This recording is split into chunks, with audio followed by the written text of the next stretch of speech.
6-3, the Oilers win in Tempe, Arizona. This is the Oil Stream postgame show on Edmonton Sports Talk. Tom Gazzola, YouTube, Trev, Matt Kassian with you as Edmonton winds up a 3-game road trip with a 2-1 record following a win in the desert to move to 33-18-1 on the season, adding to the Desert Dogs' misery. That's a 10th consecutive game that Arizona has gone winless. Hi, everybody. Welcome to the Oil Stream postgame show. Hit us up via the inbox, 780-218-9999. And, of course, if you're watching on our YouTube channel, hit that thumbs up button on your way in and get in on the nasty chat as well as we break this one down for you on this holiday Monday. Hope it's been a really good one for you, and the Oilers win makes it that much better as we get into the scoring summary as well as the game stats from the Oilers' 6-3 win in Arizona. In the first period, Leon Draisaitl on the power play, his 27th of the year. Beautiful goal from Connor McDavid. And Evan Bouchard would make things 1-0, 2:12 in. Nick Bjugstad, the former Oiler, with an absolute laser, whistling it by the head of Stuart Skinner. Bjugstad's got 11. And Lawson Krause and Matt Dumba picking up the helpers there at 4:15, 1-1. But Matthias Janmark, there he is, parking his big butt in front of the net. Redirection off the Brett Kulak shot. Desharnais, the second assist. Janmark's got 2 on the season. Maybe he got a spark from watching a game in the press box. Hey, Conor Brown. I don't know. I'm just kidding. 2-1 Oilers, 6:07 into the first. To the second we go. Sloppy second period Again, not a good second period. Edmonton sitting back.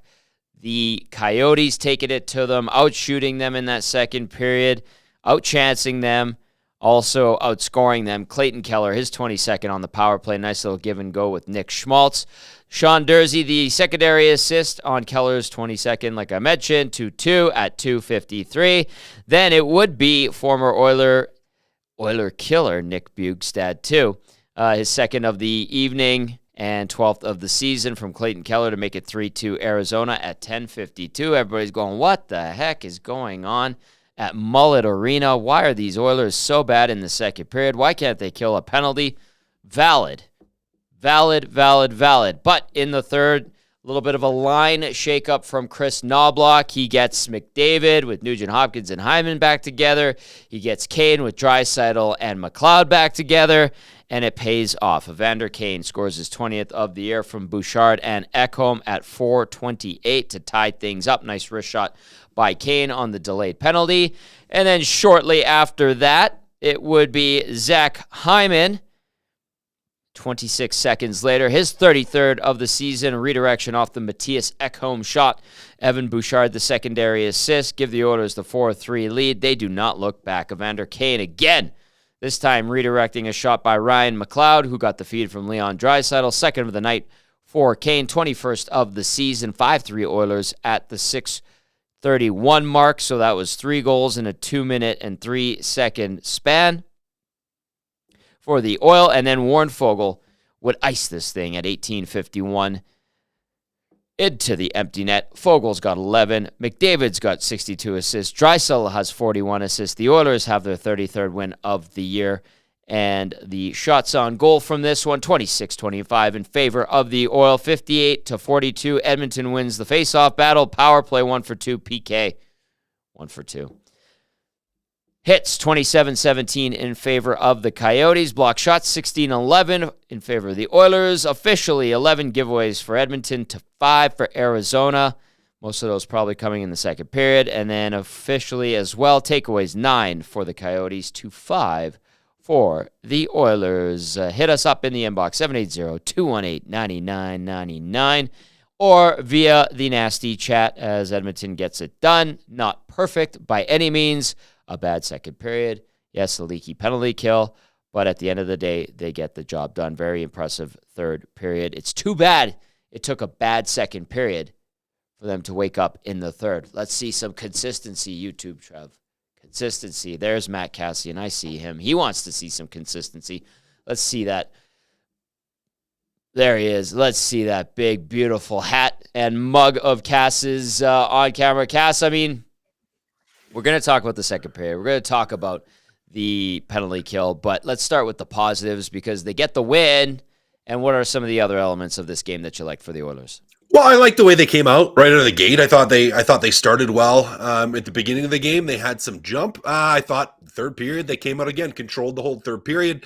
Didn't really give up much. Arizona wasn't able to get any kind of footing when Edmonton did take over the game, did control the game. There is just that big gap right in the middle. You want to talk about consistently? Well, they've been consistently bad in the second periods. They were again today. Give up some goals on the penalty kill again today. But Tommy, I mean, you still won a hockey game, so that's a big win.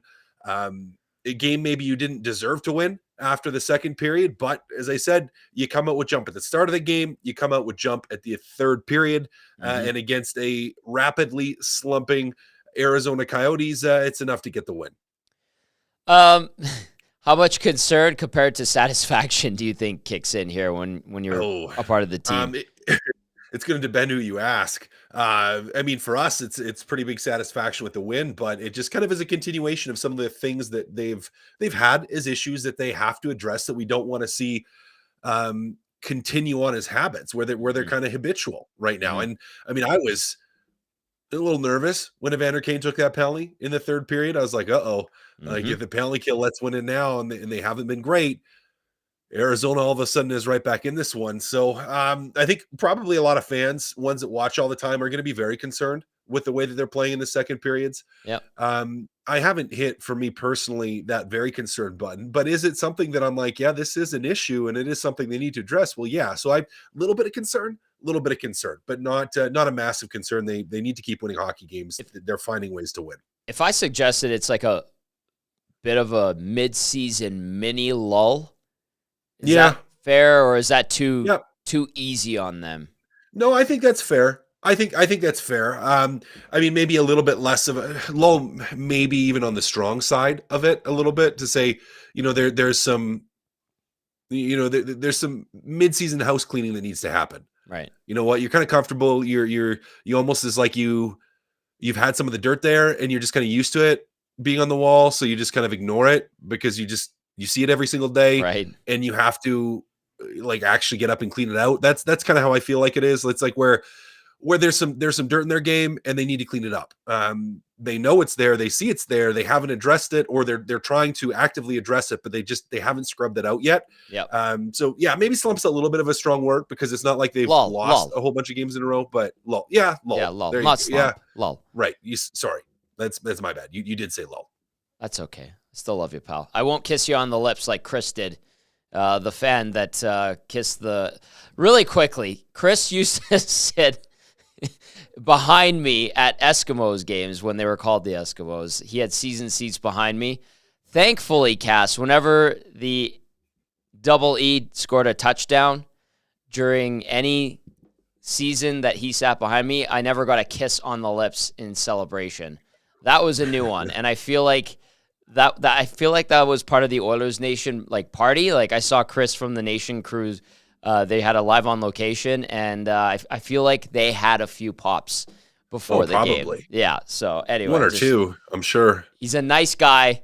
Obviously loves his Edmonton teams. And when I saw him, I'm like, oh my God, he was in St. Louis, he was in Dallas, and he was in Arizona. And I'm like, that's Chris. I know him. He used to sit behind me at football games, and obviously loves his Edmonton teams. I would not celebrate like that, Cass. No, put it that way. Me neither. But you know what? All right. Celebrate good times, man. All right, 780-218-9999. Nasty chat, do your thing. Colorado Rusty says, it's been a problem that's been buried by great thirds and wins. This is a problem. By the way, Mullet Arena is a fun building to be in. Colorado Rusty, we agree. I dubbed it a lull. Cass said, yes, fair. Needs to be ironed out. Cassie, what did you call it? Dirt on the wall?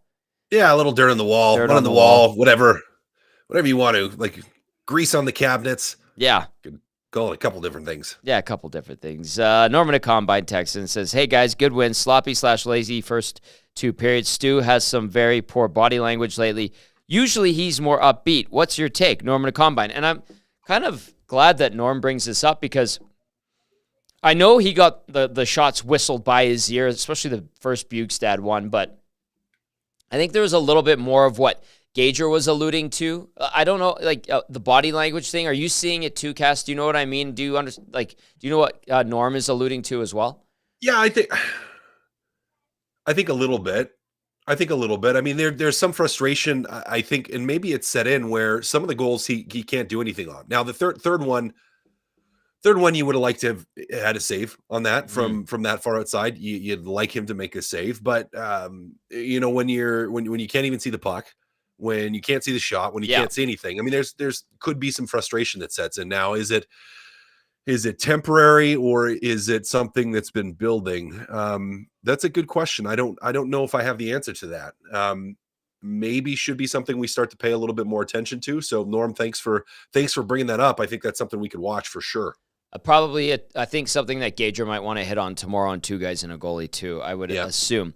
All right, here's a long text coming in from Matt in Okotoks. Says, boys, I wrote this after the second period. What in the blue hell is with this team? Correct me if I'm wrong, but the Coyotes are 0-9, 0-8-1, coming in with a goalie making his first start ever after playing literally 24 hours prior with travel. Why does it look like no one is trying? Whenever we have to play a team that doesn't have as much skill and need to work hard to win, it's always a tough game, even if it's a bottom 5 team. Where's the couple passes, shot mentality when things aren't going Edmonton's way? Our best players, instead of trying for some highlight reel, should, I don't know, use their skill to get the puck to the net instead of passing it 85 times, then give it away. This team's effort is embarrassing. 16-game winning streak is masking the true mediocrity this team actually is. They won't be winning a playoff round playing like that ever. So frustrating. That's from Matt Nokotox, who's very upset after a win. Yeah, pretty heavy. Heavy is right. Pretty heavy. I mean, I would. There's things in there I would agree with in terms of feet not moving. Second period, the struggles. Too cute. Why don't they shoot the puck when they're not getting anything going? When they are struggling, they get away from that. I agree with all that. Now, to say they're not a playoff contender, a playoff threat, I disagree with that. Did the win streak mask some of the issues? Well, maybe at times. Yeah, sure. But I don't know. It did seem a little heavy-handed, Tommy. What do you think? I agree with that. That's glass half full. Matt, they won. They've won 2 in a row. They beat Dallas. Yep. Played a good game. Did it with their backup. Was today perfect? No. That second period was concerning. Yep. But the way they cleaned it up, I think, should reassure you. But at the same time, it's a recurring problem, like Rusty was saying earlier. Colorado Rusty was saying. And Colorado Rusty's actually been harping on this quite a bit over the last couple of weeks. Like, these second periods are a concern. They're becoming more and more of a problem. Tommy, this PK is not good. And Cass, the PK again. I know those were nice plays, and that was a nice passing play on that goal that the Coyotes got. But, man, it's like automatic now. It feels like we're back at the start of the year where you could count on the Oilers PK to leak one. It's this last stretch of 6-7 games here is just bad. Like, what is it? Is it execution? Like, it was a nice goal, but come on. It's a little both, and that's the hard thing. Is the last couple games that you've had a couple really nice plays against where some of the teams have executed well, good shots, good plays. I mean, that's a great that give and go was a fantastic play. Beautiful play. Fantastic play. You have good traffic in front. You have everyone, as they normally would, start to collapse in the middle. Stuart Skinner's going to push out to the middle in case it's a quick one-timer and he needs to move, and they send it right back. Like, that's a great setup. And we've seen Leon Draisaitl score from that position now many times the last couple of years. Like, if players can pull the trigger and do it well from there, it's a tough spot for a goalie to make a save. So you're kind of balancing that with, man, there have been some times where they've made mistakes, particularly around the net, Yep. with finding bodies, finding loose change, finding sticks, and clearing things out. That's where they've more struggled. But then they are finding ways to have those nice plays and to have them happen. So it's a tricky one for me, Tommy, because you're trying to balance. Okay, well, when does the other team do something really well, and we want to say, okay, great job, and when does Edmonton just not execute well? Because there has been some of that. So it's a mixture of the two. But the problem with those really nice passing plays and those goals is when they go in. Right now, it's just a blow to the confidence. Yeah, like if they were killing most of the penalties and playing really well, and someone gets a really nice setup and they score, you're kind of like, okay, kudos to you, but it almost feels like, oh, just another one right now. Or even if you couldn't really do anything better, it just weighs on you and it just weighs on the penalty kill. So they're kind of in that no confidence where they've just kind of ran out of it. Now, again, today, and I'm trying to think about who it was again. Just the other day, they had that late kill where they got the kill. Wasn't Anaheim, maybe it was Detroit. But again, at least you get that penalty kill late in the game when you need it. Yeah. Which is a positive. So, they didn't have the back-breaking penalty kill give up today. But Tommy, they got to sort it out one way or another. Nice passing plays by other teams or not. You got to find ways to get these kills and got to find ways to get that penalty kill clicking again. Well, it leaks one, and what is it now? Jack was talking about it. 10 goals allowed on the last 19 opportunities on the PK, so that's a stat that needs to be corrected. Find a way, go through the video, work on it in practice, whatever needs to be done, because the PK, which was excellent at one point just 2 weeks ago, it crept into the top 10, is now back. It was going into action today. It was back into the middle of the pack. I believe it was 15th, if I'm remembering that correctly off the top of my head. Going into action today at 79.8%, it was 15th in the NHL, the Oilers' penalty kill was, and it gives one away on 2 opportunities again today, but the Oilers do prevail in the end and score 4 goals in the third period for the 6-3 victory. You're listening to the Oil Stream post-game show right here on Edmonton Sports Talk. Tom Gazzola, Matt Kassian, YouTube Trev with you. Text us 780-218-9999, or you can get at us on the Nasty Chat in the EST YouTube channel. Subscribe if you haven't, please and thank you, on the march to 7,000 subscribers on YouTube. Mike in Thunder Bay texts in. Hello, Mike. Says, imagine a world where the Oilers play every period as if it were the third period. From Mike in Thunder Bay. This one says, amazing what happens when you begin to shoot the puck. All caps. That comes in from Jeff. Library Pat says, nice that they got the points today. Glad to see the line shifted back to 97 and 29 apart. Hopefully it stays that way, Library Pat. Excellent segue because we saw it in the third period. Cass, McLeod getting bumped up to wing with Kane and Draisaitl.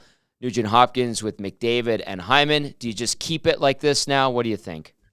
They're probably going to keep it. We've seen Noblock do this a few times where he's made the switch. They've had a good period, and then he's ran with that group. So you'll probably see that continue, I would assume. And you know what? We've seen McLeod have some success on the wing. I mean, that's kind of what got him jump-started into actually playing well and turning his season around, was when he had an opportunity playing with Leon Draisaitl on the wing. He brings some speed, another guy that can carry the puck through the zone, and he thinks decently creative offensively enough that he can actually play with Leon. So, I mean, you're most likely going to see this pairing again in a couple of days against Boston, which I think a team from a depth standpoint, you want to have a little bit of balance to your lineup. I don't think you necessarily want to have a top heavy with Draisaitl and McDavid. So yeah, they get a little bit of jump with the tweak. They're probably going to keep this set up, I would assume, heading into the game at home against Boston on Wednesday.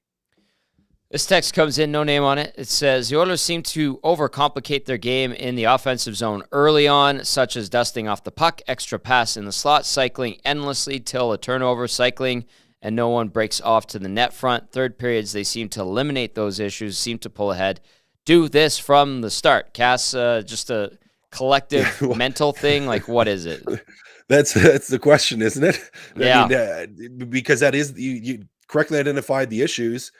And there weren't issues in the third. I mean, in the third, it was like they finally got offensive zone time. They finally started getting pucks to the net, bodies to the net, deflecting it for goals. Like there's people at the net creating some havoc and creating opportunity. And they weren't just throwing pucks away. And all of a sudden you get some mojo and you get some momentum and the puck starts going in. Yeah. So yeah, it's absolutely just do it from the start of the game. Now the why and the how do you get them just to do it? Yeah. That's the tough question, right? Like that's what Noblock's trying to do. And that's the question is how do you squeeze that? Let's not even go from the start of the game. Let's just go from the start of the second period, Tommy. Yeah. Let alone the start of the game. Like I didn't mind the start of the game. I thought they came out with some jump. But second period, they just falter again. And it's for those aforementioned issues. I'm laughing at some of the nasty chat here. Todd Gack, great name for those that like Seinfeld. Todd Gack says Brown was invisible today. Yes, well played, Todd Gack. Well played. There's a couple more on here that I wanted to get to. Clowder and Kane have chemistry. Maybe put 55 with them. I think they'd be a good third line. That's from Zedmo. Okay, I don't want to harp on negatives, but I mean, it was not a masterpiece by any means. It was a bad third or second period for the Oilers, good third period. I thought Vinny Desharnais struggled early on in the game, but as the game progressed, he got better and better. Brett Kulak, I thought, was a steadying presence for Desharnais. Were there any other individual performances that really stood out to you throughout the game? There was one point where Warren Fogle, and it led to a bad sequence in their own zone. It was in the second period. Cassie tried to chip the puck out, and I think he chipped it direct 60 feet in the air and went backwards. There are a few instances where I'm like, what are they doing right now? What's going on with these guys? There's a few of those. A few of those. I mean, I think McLeod was solid again, and that's where you saw him get the bump up. I know Holloway, moving around a little bit. There was one moment, and it was in the third. It was in the third period, so when they were already playing well. But I really liked his battle along the wall and a little move in the neutral zone where he's able. I can't remember who the Arizona player was able to step around him. There was some body contact, carries into the zone. Is able to deal with what almost killed him, like a massive hit thrown through the middle. But a nice little play from him, basically to keep possession, maintain, get into the offensive zone. And establish a forecheck after that. And I really liked that play from him in particular. I mean, I probably would have to say McLeod again, and that's why you saw him get the bump up, was he was steady out there again, being confident. I did like Holloway again. I think there's a couple other examples as well of Holloway making some confident plays from the bottom six standpoint. I thought those guys were all right. Corey Perry again. I think he brings an element to this team. And you just see it in that scrum at the end of a little bit of edge and a little bit of nasty and a little bit of just staying involved, being involved. That I mean, always appreciate because I'm a Neanderthal with my hockey and I like physical. I also like physical play. I'm with you. Yeah. And he just brings a little bit of an edge. And so I like that side of his game too. It's not like he's running around just running people over, but he's engaged and he knows how to keep his team engaged. And I appreciate that too. All right, so the Oilers will look to regroup and clean up those second periods, but continue with their winning ways. They've got back-to-back victories in Dallas and then Arizona. The way in which they did it today, not particularly great or perfect, certainly, but they have a chance on Wednesday up against a really good Boston Bruins team. A Boston Bruins team, Cass, that has been struggling a little bit lately, too, which is something we don't say very often, just for the simple fact that they've been so good. A historic season last year, but 4-4-2 in their last 10, these Bruins are coming into Edmonton. They get a 4-3 shootout win. I think the shootout went 9 rounds today against Dallas. If you're the Oilers and you're looking at this Bruins team that's coming in with 77 points through 56 games, what are you working on? How are you approaching the Bruins for Wednesday night?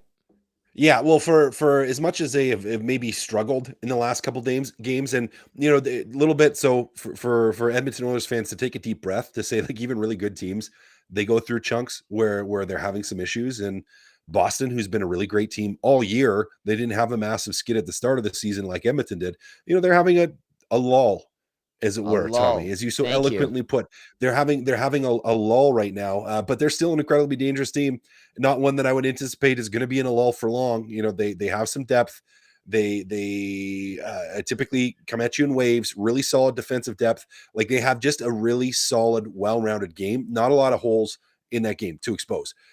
So for the Edmonton Oilers, I mean, you have to look at that game and you have to say, we got to come out here and play a full 60 minutes. Airtight. Airtight. We have to be airtight. Like, this is a game, Tommy, and it's kind of like the game the other day for Edmonton as well, where it's like when you're playing really quality teams like the Dallas Stars, you have to, and Boston Bruins, you have to know you have to be on your game for the entirety of the game. Yeah. And if it takes 60 minutes, if it takes 65 minutes, I mean, it's just, it becomes about being consistent throughout the game and not having that big second period lull, which needs to be the discussion again, Tom. That has to be the discussion of, great third period. We have to play that way in the second. What do we have to do mentally to be ready to play that way in the second? What do we have to do mentally to be ready to play that way in the first? Because if you have those lulls, even against a team that maybe is in a little bit of a lull, like the Boston Bruins, they're just going to absolutely eat you up. So that preparation and that mentality and that focus needs to just be at a high level. Really quickly, Cass, can they point to the win in Dallas and say, let's do more of that? Oh, yeah. That would be something.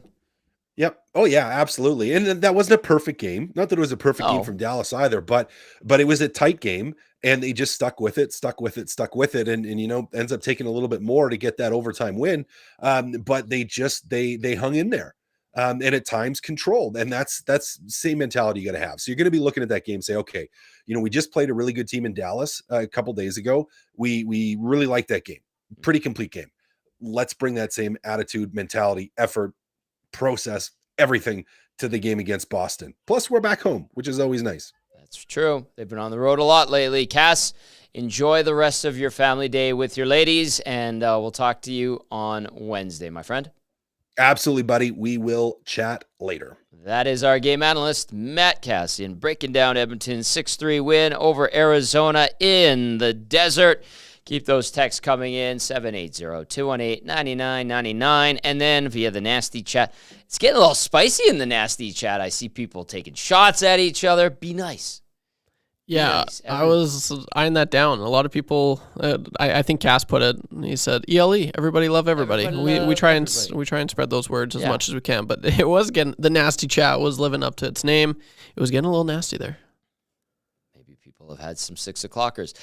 Brad from Crossfield texted and said that he went to his Sobe Safeway liquor store down in Calgary, and they're no longer selling 6 o'clocker lager. I think it's more of an Edmonton area thing. Hopefully that we'll talk to Redbeard, Scott Laurie, and find out what's going on, but he'd have a better understanding of what's going on with the 6 o'clocker lager. But maybe some people have had a few 6 o'clocker lagers, and they're getting a little spicy on the nasty chat. But like Cass mentioned, ELE.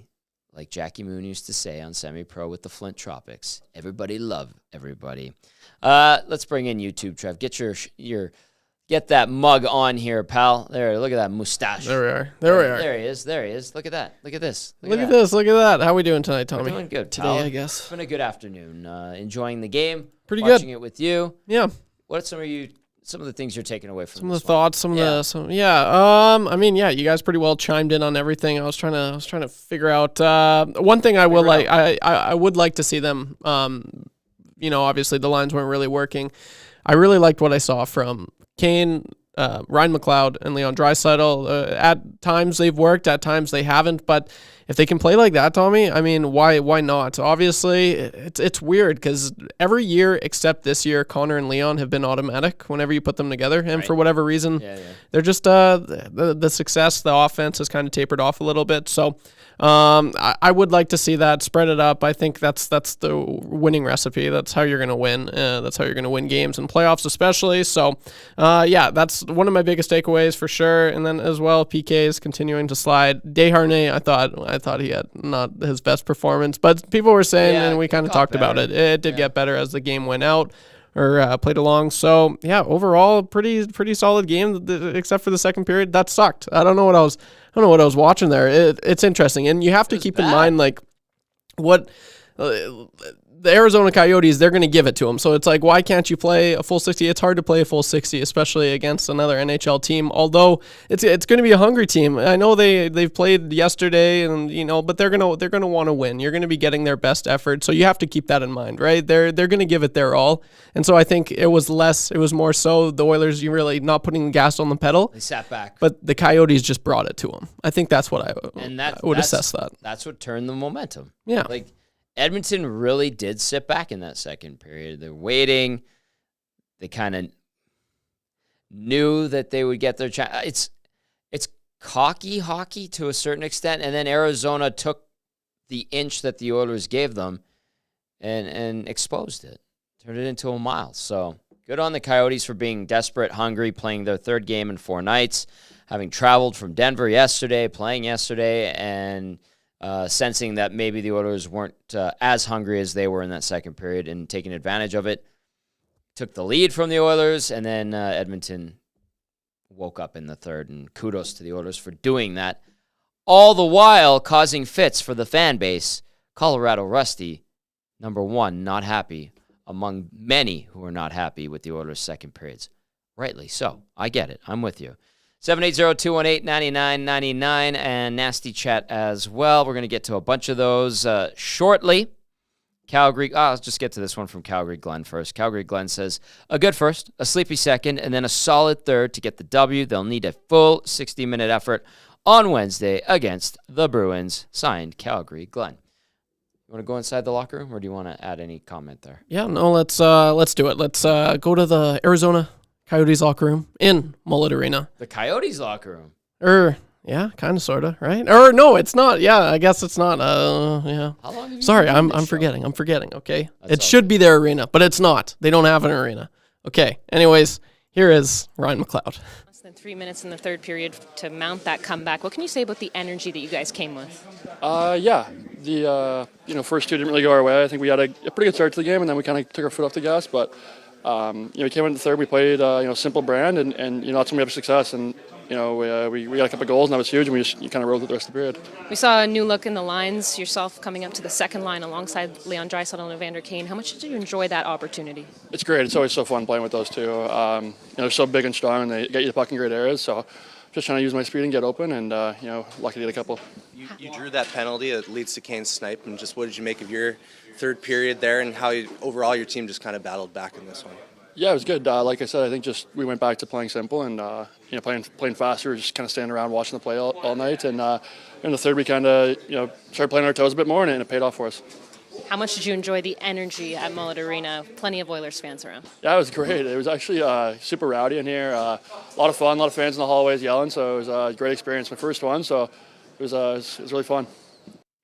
Simple brand, says Ryan McLeod in that third period, and it worked. Yes, indeed. McLeod, by the way, did get on the score sheet tonight, picking up an assist. +3, 14:48 time on ice with 1 hit. Good for him. 40% on the dot. Really quickly, I'm going to clarify something. I said that Brad from Crossfield said that Calgary Sobeys Safeway Liquor Store didn't have 6 o'clock or lager. I went back to his text. It was Airdrie, and then he asked about it, and they said they weren't carrying it anymore. But then Calgary Glenn sent in a picture of a beautiful 6 o'clock or lager tall boy and said, you can still get 6 o'clock or lager here in Calgary. That Sobeys must be sold out, or as Brad from Crossfield did point out, isn't carrying it anymore. I don't know why. It would be nice if it did. Sounds like the sales are doing pretty good still, and that's all because the nasties keep it going. And we appreciate that very, very much. Trev, anything? Or do you want to go to the next person inside the Oilers locker room at the Coyotes Arena at ASU? I got you. I got you. There I it got is. your back. Yeah, I appreciate that. Okay, here we have Evander Kane. He got 2 goals today. Here he is. Minutes for your team in the third period to mount that comeback. What can you say about the energy that you guys came with? Yeah, I think we were a little slow in the second period. Spent a little bit too much time in our own end, and in order to win this hockey game, we knew we had to come out and play in their end. I thought we did a great job of getting on top of them a little quicker and being a little bit more connected on our forecheck, and it led to some scoring opportunities. That goes along with the key theme for this group of you always figure out how to respond, whether it's game by game or period to period. What can you say about the way that you guys have figured out how to respond? Yeah, I think it's just when things aren't going our way, or we don't have our best game going, just staying composed and not panicking, and knowing if we hang around long enough and get our game in order, we can pull it out. And that was a good example of doing that this afternoon. The lines looked a little bit different heading into the third period. Is that nice as a player to be able to kind of have that fresh look? Yeah, I think, obviously the first 2 periods there wasn't a ton of offense created. We had the 1 goal on the power play there, and then just the 1 even strength goal. And, we've both the line switch-ups, both units have played together for long stretches during the season, so it was nothing really new for us, but obviously gave us a bit of a spark and paid off. What can you say about the atmosphere here at McLeod Arena? Yeah, I mean, I don't know if I've maybe played here 3 or 4 times, but the Oil fans travel well, and it was great to see them supporting us tonight. They honestly do travel really well. Good on everyone that was at that game and turning it into a bit of a home game for the Oilers. And what can you say? I mean, especially this part of the world, this time of year is generally pretty cold. I know we've been blessed with a very pleasant winter, but there's a lot of Alberta down in Arizona this time of year, and it shows up for those games for sure, and it was certainly in full effect today. Text came in that said the picture of Perry in the not press box, but penalty box when the Oiler fans were cheering for him was priceless. So that was a text that I'm paraphrasing that came in earlier. And then I can imagine how rowdy it got, especially an afternoon game down there. Drinks are a little cheaper. Weather's a little warmer. Going to a hockey game. Small arena like that probably makes for a good crowd. But I don't know what it's like, say, if Minnesota was rolling in or if Columbus was coming into town. Probably not the same type of atmosphere, certainly down at McLeod Arena. I'm going to get to this text before we go to Chris Noblock. Trev is working on that. This text says, I hate that we pick apart wins. All that matters is the 2 points. All we need to do is make the playoffs, and then it's a crapshoot from there. Go Oilers. No name on that text either. But the picking apart of wins, I think that's just natural. Also, I understand, in theory, you want to celebrate a win because a win is a win is a win. And we've said that at times this season when they weren't particularly nice wins. But in this case, given everything that was going into the game, how it kind of slipped away in the second period, where the Oilers are supposed to be at as a team in terms of contention and the window and all of that, I understand where the criticism comes from. If they clean it up, say by next week, and we're not talking about leaky penalty kills, and we're not talking about lapses in the second period like we have been for the last couple of weeks, and they are picking up wins, and they're playing closer to 60-minute games, there won't be as much to pick apart. And you know what? There were times, even during the 16-game winning streak, where we were just like, yeah, that was a good game. Yeah, they won. Nope, not really any. Well, how about this? How about that guy? How about that guy? Like, we looked for stuff, and it wasn't necessarily picking apart. It was just like, okay, that led to this, and that little portion of the game was good, and he was this, and he was that. I'd like to see more from him. Like, we had those types of conversations during that 16-game winning streak. And then when they had their games where they shouldn't have won or they got lucky, we talked about it. So the picking apart of wins, I get that not necessarily being a fun thing or everybody's cup of tea, but in this instance, they almost pissed away 2 points. They didn't. Woke up in the third. They know it. They admitted it. And here we are breaking it all down, chewing on it. Still some issues with this team's game recently, and we'll see what the coach has to say because he is ready to go. Let's go to Chris Noblock following Edmonton's 6-3 win over Arizona at McLeod Arena. Is good to go again this afternoon? Yes, Dylan's feeling much better, and he'll be playing. So is there any other changes to the lineup then with Dylan Holloway back in? Brownie is not playing. Sam is playing. All right, that was Noblock from earlier. YouTube Trev's working on it. He'll get the right interview from Chris Noblock. He had 2 today, so it's all good. Update from Redbeard. He says, hey, Tommy, we will get more 6 o'clocker lager in Airdrie right away. There you go. Scott Laurie coming through in the clutch. Thank you, Scott.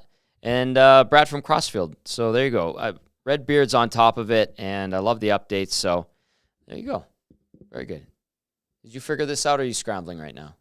You're scrambling. All right, I'll go into the text line, 780-218-9999 from Fat Dan. Fat Dan says, right now the PK is more bad than the power play was good at its peak. I'm not making hyper-dramatic, definite declarations about success in the playoffs because Oil are still super-duper elite when switched on, but the lack of consistency is troubling. Way too much time coasting, failing to engage or battle. This lazy apathy hockey is not playoff hockey. Connor and Leon aren't automatic this year because Connor is mad that Leon's leaving when his contract's done. You should definitely say this on air for a fun reminder, or for a fun remainder for the rest of the show. Fat Dan, stop it. I stacked up your texts. And you're stirring it up to get people going. Relax. Let's go with Basta on the Leon stuff. I still think he is staying. Tube Sock says, I'm not sure why the nasty chat is so angry. No anger here. Maple Jed with this one. How can Oilers fans be in a bad mood after getting to watch so many salty Coyotes fans? LFG Oilers from Maple Jed. And one more. Let's get to one more here. Displaced You, Connor, says, hey, few 6 o'clockers, YTT? I just figured out the problem. They uploaded the pregame as the postgame, and then they labeled it as post. And so I did do the right thing. I did, but it was their fault, not mine. So I'm actually, I was kind of confused because I'm like, this looks the exact same. So they uploaded the same video as what it was. So I have to wait for that to get re-uploaded. So sorry about that. All good. Brandon from Windsor also says, LFG, huge win. Hashtag mix in a water. Love the show, Tommy. Holland knows what this team needs to win a cup. Be patient. And thank you for that, Brandon from Windsor. What? They since they just deleted it, so now they're re-uploading the new one. So that's what it was. Okay. It's not your fault. Everybody loves you still. Remember that ELE thing you said? It's all good. This text just says, Draisaitl, worst line changes ever, all caps. I get it. We'll get to Chris Noblock right away here. Keep things going in the nasty chat. After Tube Sock's text, I'm kind of worried. What's going on with the nasty chat? All right. I can't catch on to anything. I think everybody's having a conversation on their own.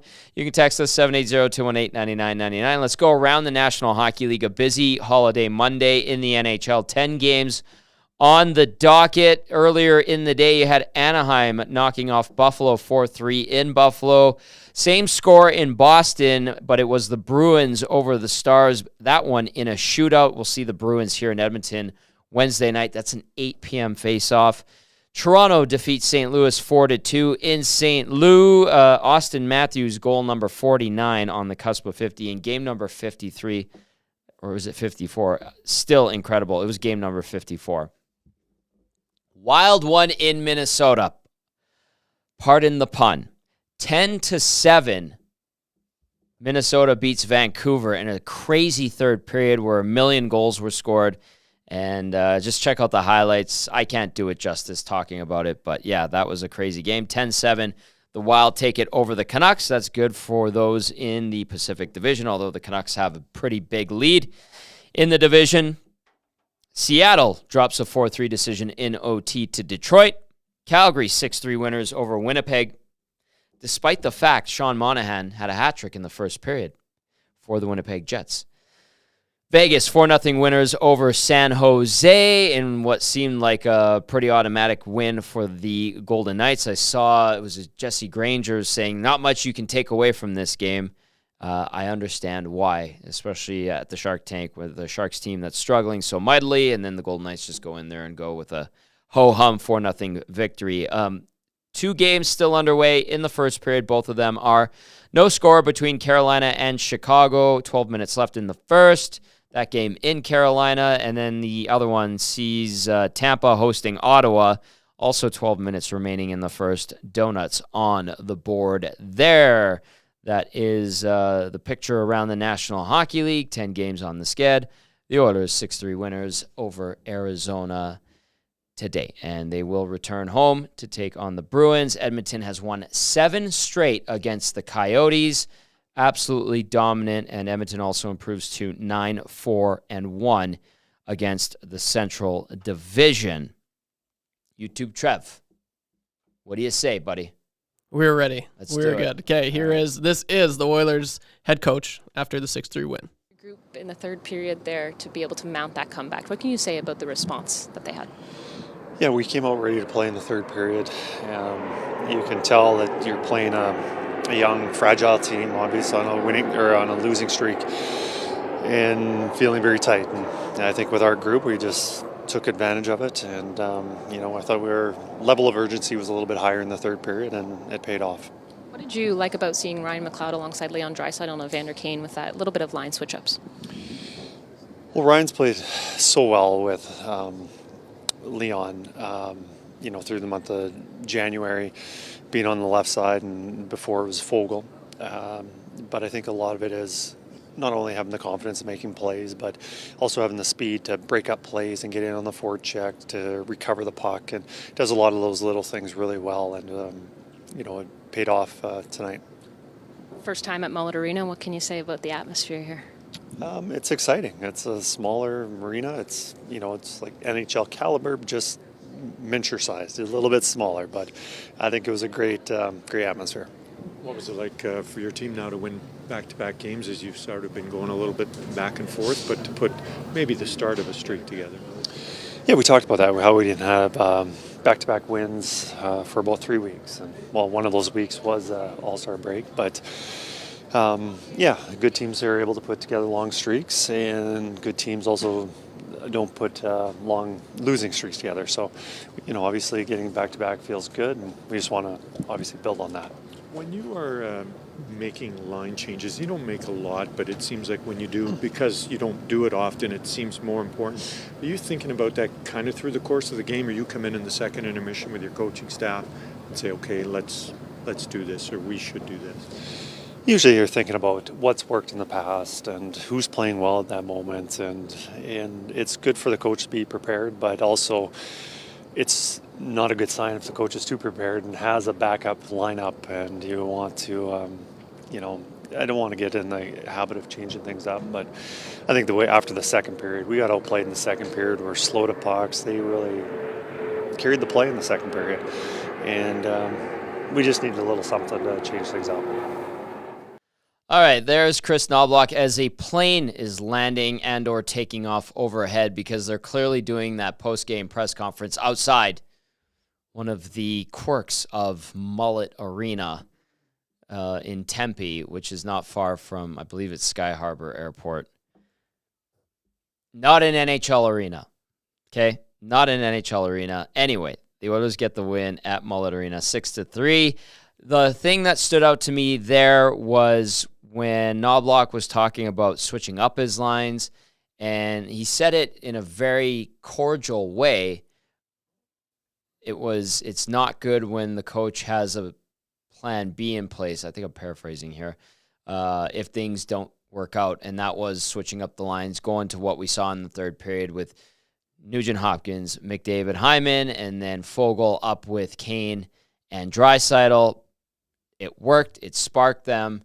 But, he dropped that little line subtly, and I think that is something that he is concerned about, because it's not like he's been hiding and shying away from talking about it. It's just the tone he's taken is very casual, even though it is a bit of an issue.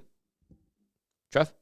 Yeah, I like that. Maybe that's something that Jay Woodcroft, I don't know, kind of shied away from. I think Nob has a little bit of a backbone to him, right? And he's okay to give it to the guys. So I don't necessarily hate that. I don't mind it, actually. It's two different approaches, definitely different personalities for sure. And varying degrees of effectiveness both ways. Yeah, Woodcroft was primarily focused, always looking at the positives. Well, you got to look at this. You got to look at, but I think it's nice to address that there is some issues, and I think that's what Noblock has done. And you know what? Kudos to him. Whenever he has shuffled up the line in the after the second period, going into the third period, it's usually worked. And you heard Jack and Louie talk about that. He's done a really good job at making the right matches at the right time. He hasn't had to do it much, but when he has, it's worked for him.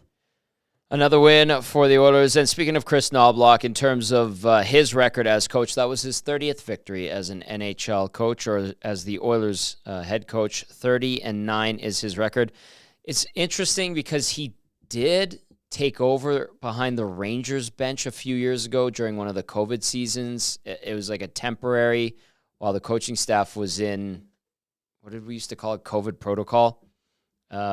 But as a head coach of the Oilers, 30-9 is Noblock's record. And like Trev was saying, when he has made tweaks for the most part in his tenure, it's worked, which is good. All right, let's go to this. Text comes in, says, great game. Oilers can make it 6-1 if they trade for Bukestad. He was an instant fit in the lineup and exactly the player you needed for faceoffs and PK in playoffs. Yes, to that texter. Yes, I agree. You're not going to get him again, though. Unfortunately, it's unrealistic. Wish it wasn't the case from an Oilers fan standpoint, but such is life. You got a multi-year deal. Price point was good for Bukestad, didn't work for the Oilers, and he's playing very, very well with the Coyotes. Goals number 11 and 12 on the season for former Oiler Nick Bukestad. A couple of nice goals, too. Absolute laser. Heavy shot.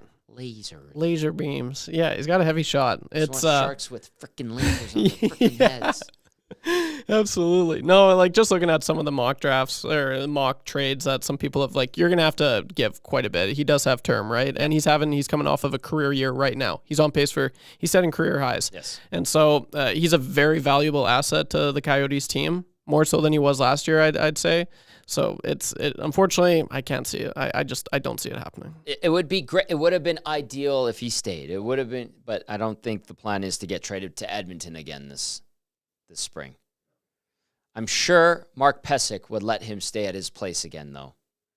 We joked about that with Mark on Hello Hockey in the summer. Oh, is that what happened? Yeah. Oh, nice. That's not bad. Yeah.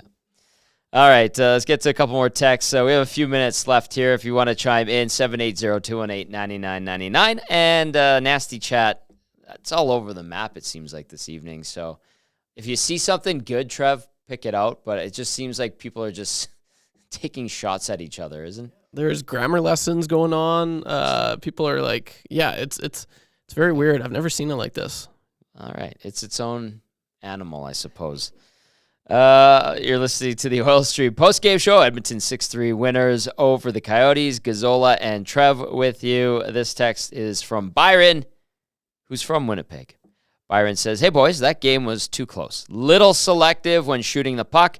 Need more shots, more intensity. Do you think they will go with McDavid and Draisaitl on the same line going forward? I don't think they can win in the playoffs with them paired up. Big win. Have to keep it rolling. Byron from Winnipeg. Byron, thanks for the text.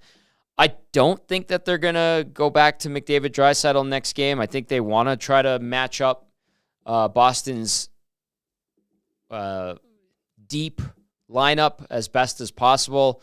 I did like what I saw in the third period here. We have seen Noblock, especially in recent weeks when things haven't been going particularly well, switch up the lines, and then whatever he ends the game with, those lines usually start the next game until something goes sideways, then he switches them up again. And, you know, him making that little comment in terms of having that plan B for lines, I think is a bit telling. So I'm sure he probably has a plan if things aren't working out Wednesday night against Boston. And maybe it does include going back to the nuclear option, which is McDavid, Draisaitl together. I do agree with Byron from Winnipeg about shooting the puck more. They're way too cute. Cute is a term I like to say, like passing up opportunities. There was one in the first period, I think it was on the power play, McDavid, like these nice head fakes, moves, little deke, little toe drag, little inside, outside, and then finds a bit of a lane. I think he even had a window to shoot it in the slot, and he goes for the cross-ice pass to Draisaitl from his sweet spot, but hits the Coyote player's stick right on the tape and away they go, dumping it down the ice the other way. I think that's been something that's been happening a little bit too much of late. And when they do decide to simplify, they generally have success. So Byron, good text. Appreciate it very much. RJ says, do the Oilers sit Brown again? Yes. I believe they do. Why not? Why? What would lead you to believe, or no, that's the wrong way to put the question. What has Gagner done, or Janmark? I think Janmark, by the way, in small doses was pretty good today. Getting better. Maybe he's sparked from getting benched. But I think Gagner's been fine. Gagner's not great. Gagner ideally is your 13th forward. He's a good Oiler, a pro's pro. But in this instance, I wouldn't be jumping to get Conor Brown in. That's just me, though. Trev, what do you think? I couldn't agree more, Tommy. I hate saying it, obviously. He seems like a nice guy, but at the end of the day, you're not getting it done. So you're gonna watch from up high. And that's just like he's got 4 assists in the season. You know who also has 4 assists, Tommy? Jacob Markstrom, the goalie for the Calgary Flames. Like that's I'm sorry, but like Vinny Desharnais, he's not known for providing offense. He's a defenseman, and that's all he should be doing. He's got more goals than Conor Brown. Like it's unbelievable. And I just want to read off this stat. This was 2 days ago, and it was posted by Sportsnet. So most shifts without a goal, active streaks by forwards. So third, Rasmus Kupari, he's got 888 shifts. Yeah. Second in that list, Riley Nash, 1,080 shifts without scoring a goal. And first, yours truly, Conor Brown, 1,128 shifts. And this was before what he played in the last game. So you throw on like 15 or 12 shifts, whatever it is. He's almost gone 1,200 shifts without scoring. And in saying that, I looked 74 shots he has on the season, Tommy. That's bad. That's not bad. So yeah, they win. But don't change it. He's got to sit again. Unfortunately, that's just the way she goes. I don't disagree with that. All right, let's get to some business. Let's take care of the player of the game. Brought to you by Damon Bunting RE/MAX Elite. Damon Bunting, consistent top producing realtor in Greater Edmonton and among RE/MAX realtors. He and his team would love to help you find that right home or make the move from your current home. Check him out, DamonBunting.com, or visit his Instagram at Damon Bunting Real Estate. Let's go to YouTube, Trev YTT. Who is the Damon Bunting RE/MAX Elite player of the game today? Right on. So, going to keep it short and sweet today, Tommy. Okay. Not a whole lot to pick from tonight, or today, I guess I should say. Like, there's a lot of players that had pretty okay games, but no one really just was like a game changer, absolute game changer. So, for that reason, he did get 2 goals today. But was it his best game of the season? No, not even close. But, in saying that, he got 2 goals, the game winner. And player of the game. Yeah, player of the game. Yeah, he is. He is the player of the game. He is, sorry. Why am I saying? Oh, I'm messing that up. He is the player of the game, Evander Kane. And, looking at it right now, 57 points is his career high. He's currently on pace for right around 57. So who knows? He's having a career year right now. It's kind of been like this, a little bit of a roller coaster from him. We've seen he scores in bunches. So can he find some continued success? I'd like to think he can, and right now would be the time to do it. So Evander Kane, you definitely get the player of the game. Good job, buddy. You're gonna make him a handcrafted ribbon, which will be delivered by me to him on Wednesday. Yeah, I like that. It's absolutely. Total fabrication, but could you imagine? Yeah. All right. I'm seeing this from Dusty. Wednesday at Hudson's West Edmonton Mall. Pre- and post-game show. I'll be on location. Come check it out. Lots of GCs. I've got a stack of GCs to give away. Good reminder from Dusty there. I think Lieutenant Eric will probably pop by. I feel like Trev might pop by after the pregame show. Come say hello. It is Hudson's on Bourbon Street. Wednesday night, Oilers and Bruins. I've got a ton of GCs to give away. Just come say hi. I'll buy you your first beer with the GC. Can't wait. I remember the last time I was at that Hudson's. Well, do you remember it, or do you remember going back the next day? Yeah, I was going to say, I barely do remember Yeah, it, but I lost my keys there. I had to go Yes, the next you did. day. Yes, you did. Okay, RJ follows up with, I agree what you're saying. Brown has done nothing this year to warrant being on the ice. He had like a couple like okay stretches, but hasn't really done anything to get it going. Matt from Okotoks says, sorry, boys, I don't like being negative. Just want them to succeed. It's frustrating when they play like the best team in the league and then can go and play a period looking like one of the worst teams in the league. My heart can't handle the dramatic swings. Great 2 points in the end, though. And again, love listening to all of you guys. That's from Matt from Okotoks, who had a long text earlier. He wants to see it done right. He wants to see the 2 points picked up the right way. All good, Matt from Okotoks. I feel like you're not the only one who shares that mindset. Norman at Combine gets the last word. Sends in a photo. I wish I could send it to all of you. He's got the smoker going hard. He can't wait. Wrong chat. Is it really, though, Gord? Or Norm? Is it really, Norm? He's got the smoker going. If you're enjoying a barbecue tonight, please do. Succulent meats, tasty treats on this Family Day Monday. Hope you enjoyed hanging out with us. That's going to do it for the Oil Stream post-game show. The Oilers back-to-back wins. That's good. First time since their 16-game winning streak, and they will now shift their focus to the Boston Bruins Wednesday night. Come join me down at Hudson's, Bourbon Street. I'll be on the air 6:30 p.m. for the pregame show. You might see Lieutenant Eric, you might see Dusty, you might see YouTube Trev. Come on down. I've got so many GCs to give away. Great food, good friends, all that good stuff. For YouTube Trev and Matt Kassian, I'm Tom Gazzola saying thanks for tuning in to the Oil Stream postgame show. Enjoy the Oilers' victory. Enjoy the rest of your family day. We'll talk to you tomorrow. Ciao.